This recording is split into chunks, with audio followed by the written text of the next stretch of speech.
Ouvrir le Var à la Corse, c'est pas ça, quoi. C'est qu'on a une relation très étroite, nous, Varois, avec la Corse. Personnellement, bien sûr, mais beaucoup d'amis, et puis beaucoup de Corses avec le Var aussi. Il y a une entente naturelle, qui n'existe peut-être pas dans les autres départements voisins, mais nous avons toujours été habitués à travailler ensemble et à avoir cette relation conviviale et partenariale.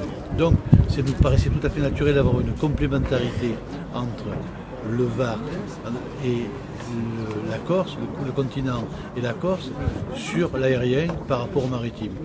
Le Var, déjà, est le premier département, aujourd'hui, de passagers sur la Corse, avec Corsica Ferry. Et aujourd'hui, nous comptons faire pareil avec Corsica. Nous aimerions, sans concurrencer qui que ce soit, avoir cette complémentarité de relations entre le continent et la Corse par Air Corsica. Voilà. C'est une belle opportunité de développer votre aéroport. Oui, développer l'aéroport, bien sûr, mais développer, c'est une nécessité, je veux dire. Même si ce n'était pas que le côté économique des choses, il y a ce besoin, il y a vraiment un besoin, il y a une demande des Varois, et des Varois et des Corses, quoi, je veux dire. Aujourd'hui, c'est naturel, la relation naturelle.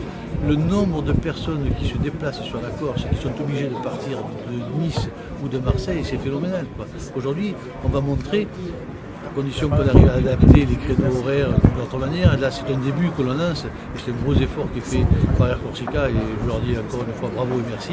Mais je suis persuadé que ça va très bien se passer et que ça va se développer de plus en plus. Eh bien, la raison est double, c'est-à-dire que d'une part, on va développer et consolider notre réseau bord à bord, c'est-à-dire ce qui existait déjà sur Marseille et Nice à travers Toulon. Il y a une population relativement importante, un flux touristique existant. Et puis d'autre part, c'est aussi une forte demande des réseaux consulaires, principalement du président Bianchi sur Toulon. Et ça fait partie, je dirais, d'un ancrage général que l'entreprise développe, à la fois pour faire progresser sa capacité globale de production, de réduire ses coûts et donc de vendre mieux et d'améliorer ses résultats. Parce que la Corse et le Var ont des atouts en commun.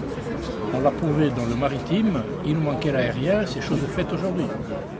Vous comptez développer ces échanges, ces relations? Développer bien sûr nos échanges, et nous commencerons par 3 rotations par semaine, mais j'espère qu'on ira au-delà.